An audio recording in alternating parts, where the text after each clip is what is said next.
제가 뽑을까요? 제가 뽑을까요?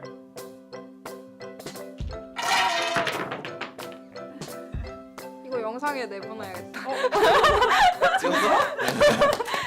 그럼 일단 하나 뽑아볼까요? 면접에서 가장 중요한 것은 무엇일까요? 일단 첫째는 떨지 않는 것. 근데 또 이게 반대로 말하면 떨지 않으려면 그만큼 준비를 배로 해야 돼요. 내가 정리했던 것을 한번 시뮬레이션에는 시간을 굉장히 많이 가져봤어요. 마치 그냥 발표할 때처럼 또 그 시뮬레이션을 계속 반복하는 게 좀 팁 중에 하나라고 생각을 해요. 저는 약간 키워드로 하면은 이렇게 관심, 네. 공부하지 않으면 모르는 모르는. 부분을 좀 잘 알고 있다 이런 게 면접관으로서 막 되게 크게 다가오시지 않을까라는 생각이 들어요. 금융 전공인 졸업, 제대한 지 한 달 된 25살 취준생입니다. 이제 막 취업 준비를 시작했는데 뭐부터 해야 될지 고민이네요. 일단은 취업 아직 아무것도 줄기가 정해진 게 아니라면 뭐 취업 설명회나 그런 큰 줄기의 어떤 취업 콘서트 같은 그런 행사를 찾아가는 게 저는 가장 좋을 것 같거든요. 뭔가 내가 확실히 나는 영업을 할 거야, 난 어느 그룹이 꼭 목표야 이러면 거기만 이제 계속 이제 정보를 얻는 게 좋은데 아직 어떤 금융 전공이지만 어디 취업을 해야 될지 뭐 모른다거나 뭐 금융 쪽 취업을 한다면 뭐 그쪽으로 하겠지만 이제 막 시작하는 거라면 뭔가 그런 그렇죠. 설명회 다니면서 아 취업 준비하려면 사람들이 이렇게 하고 있구나 뭐 이런 게 필요하구나 이런 거 이제 줄기를 잡는 게 좋을 것 같아요. 그렇죠. 만약에 저였으면은 그 좀 약간 선배들이나 형들을 좀 많이 만날 것 같아요. 이게 조언을 형, 많이 어떻게 해야 돼요? 아니면 무슨 준비하셨어요? 근데 저는 그게 많이 도움이 됐던 것 같아요. 바쁘게 살며 스펙을 쌓을 시간이 부족하다고 느껴지는데 취업에 필수적인 자격증 시험이 있을까요? 제가 생각하기로는 필수적인 자격증은 따로 있다고 생각하지 않아요. 다만 자기한테 유리하다고 생각하는 자기가 잘할 수 있는 분야의 자격증은 따놓는 게 남들에 비해서 더 메리트가 있지 않을까라고 생각합니다. 저 같은 경우에는 취업 준비할 때 자격증 물론 직무별로 중요한 것들이 다 있긴 한데 기본적으로 뭐 기업에서 원하는 뭐 기준 점수를 맞춰야겠죠. 뭐 예를 들면은 어학 성적이라든지 아니면은 좀 특수직군 같은 경우에는 자격증이 필요하더라고요. 그런 거 외에는 굳이 필수라고 할 만한 자격증 시험은 없는 것 같아요. 서류 통과 후 면접에서 광탈했다면 어느 부분을 점검해 보아야 할까요? 일단 면접 질문에 대해서 어떤 질문을 내가 받았는지를 생각해 봐야 될 것 같아요. 그때 내가 질문을 잘 대답을 못했다라고 생각하는 질문에 대해서 한 번 더 점검을 해볼 필요가 있을 것 같고 무엇보다 이제 표정 관리? 면접에서는 그게 중요할 것 같거든요. 그때 표정 관리가 잘 안 됐다, 너무 긴장한 게 티가 났다 이런 거면 나중에 좀 더 연습을 한 다음에 그러면 다음에 붙지 않을까라고 생각이 듭니다. 마케팅 직무에 관심이 많은데 준비 방법을 모르겠습니다. 일단 기본적으로 마케팅 직무 같은 경우에는 필요한 자격증이랑 이런 거는 따로 없었던 것 같거든요. 물론 기업마다 새롭게 뭐 생겼을 수도 있는데 저는 가장 중요했던 게 면접 준비를 좀 많이 하려고 했어요. 예를 들면 대외활동 같은 거 했던 경험을 면접 때 이제 녹여내거나 혹은 그 서류 쓸 때 좀 많이 녹여내려고 노력을 했고요. 아무래도 마케팅이다 보니까 요즘에는 공모전도 많이 참여를 하시는 것 같아요. 그래서 뭔가 면접이나 서류에 쓸 수 있는 다양한 이제 뭐 경험, 이야기들 뭐 이런 것 좀 많이 채우려고 노력을 했던 것 같아요. 취업의 외모가 큰 영향을 끼치나요? 이게 되게 얘기가 많이 나왔어요. 저도 이렇게 대학생들한테 들어보면은 취업에 외모가 많이 영향을 끼치나라고 많이 들었는데 여러분들도 뭐 기업에 다니는 뭐 오빠, 누나, 형, 선배 다 보셨잖아요. 다 이쁘거나 다 잘생기진 않았고 또 그렇다고 해서 뭐 한 기업이 다 같은 이미지를 또 뽑지는 않는 것 같아요. 다만 그건 있는 것 같아요. 면접 볼 때 보면 다 되게 깔끔하게 입고 오세요. 예를 들면 남자분들은 그 기업에서 선호하는 뭐 넥타이 색깔, 뭐 여자분들은 뭐 기업에서 선호하는 복장을 좀 입고 많이 오시더라고요. 면접 때. 사실 회사에 장동건이 있으면 일 못하죠. 제가 생각하기에도 외모보다는 인상이라고 해야 되나? 그 사람의 성격을 표현한다고 생각하거든요. 인상이. 그게 아무래도 면접에서 크게 영향을 끼치는 것 같더라고요. 그래서 최대한 이제 많이 웃고 그리고 좀 더 성격을 물론 긴장이 많이 되고 이제 취업 준비할 땐 많이 예민해지기도 하는데 최대한 긍정적으로 생각하려고 하면은 이제 그게 인상에서도 드러날 수 있으니까. 맞아요. 요즘은 외국 경험이 기본이라고 하던데 외국 경험이 없으면 불리할까요? 외국 경험이라는 것보다는 거기서 했던 일들이나 그게 뭐 국내이든 외국이든 상관없을 것 같거든요. 뭐 어떤 매 순간순간 내가 어떤 일들을 했느냐 이게 더 중요하지 그게 외국인지 국내인지 이건 별로 중요하지 않을 것 같아요. 다른 사람들이 그 외국에서 뭔가를 할 그 시간 동안 국내에서 또 다른 경험을 쌓으면 되니까 더 좋을 것 같고요.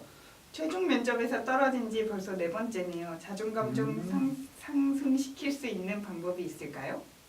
자신감이 떨어졌다는 것 사실 자체가 그냥 결과가 되게 안 좋아서 그랬던 거잖아요. 근데 이게 본인의 탓이라고 생각하지 마시고 그 회사가 그 당시에 원했던 인재상과 조금 달랐기 때문에 떨어졌다고 생각을 하면 어떻게 보면 좀 더 긍정적으로 생각할 수 있잖아요. 자존감을 상승시킬 수 있는 방법은 있는 게 가장 빠른 길인 것 같아요. 이제 그거에 대해서 스트레스를 받는다기보다 뭐 당연한 일이다. 한 번쯤은 떨어질 수 있지. 뭐 이게 더 나한테 성공의 발판이 될 수 있지 않을까? 이렇게 생각하는 게 더 좋은 생각인 것 같고요. 혹시 면접 1분 자기소개 꿀팁이 있을까요? 자기소개서에 썼던 내용을 1분 자기소개 때 하지 말라고 하더라고요. 물론 뭐 기업마다 다르긴 한데 대부분의 이제 최종 면접은 임원분들이 보시잖아요. 그분들이 기업을 다니시면 아실 거예요. 그 임원분들은 서류를 다 보지 않으세요. 와가지고 그 자리에서 읽으시거든요. 근데 그 자리에서 읽고 있는데 듣는 소리가 똑같아져 버리면 좋을 게 없잖아요. 그러니까 그냥 제가 드리고 싶은 팁은 그 원서 때 썼던 자기소개랑 다른 내용으로 말씀을 따로 준비를 하거나 그 자리에서 생각난 내용으로 얘기하시면 좋을 것 같고요. 또 한 가지 했던 것 중에 하나가 그 면접 장소에 뭔가 이렇게 액자라든지 조형물 같은 게 있을 거예요. 이건 되게 순발력이 중요한데 액자를 딱 보면서 뭔가 거기에 관련돼 가지고 자기소개를 하면 되게 좋다고 하더라고요. 그런 현장에 있는 물건을 바탕으로 그러면은 그 자기소개가 미리 준비한 게 아니고 여러분들에게 약간 기질을 발휘한다 그래야 되나요? 그래서 되게 좋게 보일 수도 있다고 하더라고요. 이건 저도 멘토분한테 들은 거예요. 저도 취업 준비할 때. 저도 뭐 1분 자기소개 준비해가라라는 얘기를 많이 들었었어요. 취업 준비할 때. 그래서 실제로 뭐 약간 전문가 분들이 자기소개 써주는 그런 데도 있고 해서 봤는데 개인적으로 권유하고 싶은 거는 그런 쪽의 전문가분들의 힘을 빌리는 것보다 약간 내 자신 스스로 나란 어떤 사람인가라는 걸 먼저 생각하는 게 더 맞는 것 같아요. 왜냐면 이제 1분이라는 짧은 시간 동안 나를 어필할 수 있는 자리여야 되잖아요. 그러려면은 처음 보는 전문가들이 나를 아는 것보다는 내가 나를 잘 아니까 그거를 생각하면서 1분 자기소개를 짜면은 아무래도 좀 더 임팩트 있는 말들을 할 수 있지 않을까라는 생각이 들어요. 덧붙여서 이제 그 기업의 특색 있는 뭐 장점들 그거를 좀 더 자기소개에 좀 가미시키면은 내가 이 기업에도 관심이 있고 내가 이 기업이랑 잘 맞는 사람이다 이걸 어필할 수 있으니까 그런 방향으로 자기소개는 짜는 게 좋을 것 같다라는 생각이 듭니다. 인적성은 취준 전 언제부터 준비하는 게 가장 좋을까요? 사실 그 서류 합격되고 인적성까지 시간이 많이 없잖아요. 맞아요. 근데 서류 쓸 때는 서류 쓰느라고 인적성 준비하기가 시간이 또 없어요. 맞아. 그래서 그 벼락치기가 최고인 것 같아요. 인적성 같은 경우는 맞아요. 딱 발표 나고 그리고 그때가 이제 내가 서류 붙었고 이제 인적성만 붙으면 돼라는 생각에 오히려 집중력이 더 오르거든요. 미리 준비한다고 해서 그때는 약간 맞아요. 내가 서류가 될까 이런 생각이 들어서 크게 여기에 몰입이 잘 안 돼요. 그래서 벼락치기로 이제 인적성 한 3일 만에 하루에 한두 번씩 무조건 풀면은 그러면 붙을 수 있다고 생각합니다. 그리고 이게 인적성 같은 경우는 기업별로 아무래도 이게 좀 있거든요. 좀 전략이라고 해야 되나? 그거를 오히려 먼저 파악하는 게 중요할 것 같더라고요. 문제를 많이 푼다기보다 문제를 풀면서 이 기업은 이 방향으로 풀어야겠구나 이것만 알면 사실 문제 수보다는 그런 거를 먼저 파악하는 게 더 중요할 것 같아요. 또 기억이 나는 게 기업별로 문제가 나오는 유형도 다르다고 하더라고요. 예를 들면 맞아요. 어떤 그룹은 그 한 파트가 바로 문제 1, 2, 3, 4 이렇게 나오는데 어떤 그룹은 1시간은 어떤 문제, 1시간은 어떤 파트 이렇게 나온다고 하더라고요. 그래서 그런 것도 파악하면서 보시는 게 중요할 것 같아요. 취업 준비할 때 느꼈던 게 되게 힘들다라는 생각이 많이 들었는데요. 취업하고 나서도 똑같은 생각이 들어요. 그래서 그냥 어차피 다 비슷한 것 같아요.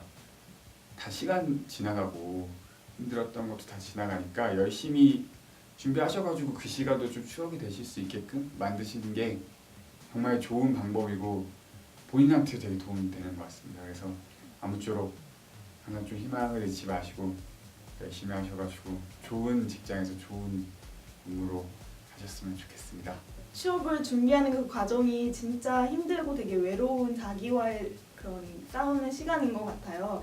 그렇지만 이제 돌아와서 보면은 어떤 좀 나름의 뭔가 자기를 성장시키는 시간인 것 같고 또 나름대로 추억이 될 수 있는 시간이니까 너무 그렇게 괴로워하고 이제 뭔가 우울해하지는 않았으면 좋겠다는 말씀을 드리고 싶어요. 본인은 진짜 소중하고 좀 그렇게 별로지 않은 사람이라는 거를 항상 이제 마음에 새기면서 꼭 불합격 글자를 받으면 어때요? 그냥 우리는 그냥 인생에 이제 앞으로 가는 그런 날 중에 한 시기일 뿐인 거니까 항상 자기의 소중함을 잃지 않고 그 기간을 꼭 이겨내고 자신이 원하는 결과를 꼭 성취하셨으면 좋겠습니다. 저 같은 경우는 서류를 한 80개 썼거든요. 서류 탈락도 한 60개 정도, 70개 막 해보고 이랬는데 그때 가장 중요한 게 멘탈 관리인 것 같아요. 또 절대로 여러분들이 기업에서 뭐 서류를 탈락시키거나 면접을 탈락시켰다고 해서 내 자신이 되게 모자라다는 생각은 안 하셨으면 좋겠어요. 당시에 그냥 이렇게 생각하면 좋을 것 같아요. 당시에 내가 면접 봤을 때 혹은 내가 서류를 썼을 때 그냥 그 기업하고 맞는 사람들이 뽑혔을 뿐이지 내가 뭔가 모자라거나 그런 건 절대 아니니까 그럴 때일수록 오기 생긴다 이런 각오로 되게 오히려 더 도끼를 품고 열심히 하셨으면 좋을 것 같고요. 힘들 때는 주변에 있는 사람들도 많이 찾으시는 게 좋을 것 같아요. 취업 준비할 때 혼자 있으면 되게 외롭거든요. 너무 혼자 있으려고 하지 말고 평소에는 준비하고 없을 때는 친구들 만나면서 조금 어떻게 보면 취업 생활을 즐기셨으면 좋겠어요. 취업 준비하는 시기가 되게 힘들겠지만 입사하면 또 그런 시간이 없거든요. 내 맘대로 시간을 스케줄링 할 수 있는 시간이 없으니까 물론 힘드시겠지만 그래도 약간 긍정적으로 생각하면서 여러분들께서 취업을 열심히 준비하시고 또 원하는 기업에 갈 수 있도록 노력을 많이 하셨으면 좋겠습니다.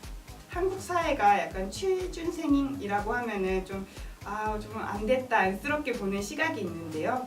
그 시간을 즐기는 게 가장 중요할 것 같아요. 그리고 너무 내가 취업 준비생이라고 해서 취업 준비에만 매진하지 말고 그때도 이제 나의 또 다른 취미를 하나 갖고 스트레스 창출구를 하나 만드는 게 좀 좋을 것 같아요. 준비할 땐 또 준비하고 스트레스 풀 땐 풀고 이렇게 하면서 이 시간을 잘 헤쳐나갈 수 있었으면 좋겠습니다.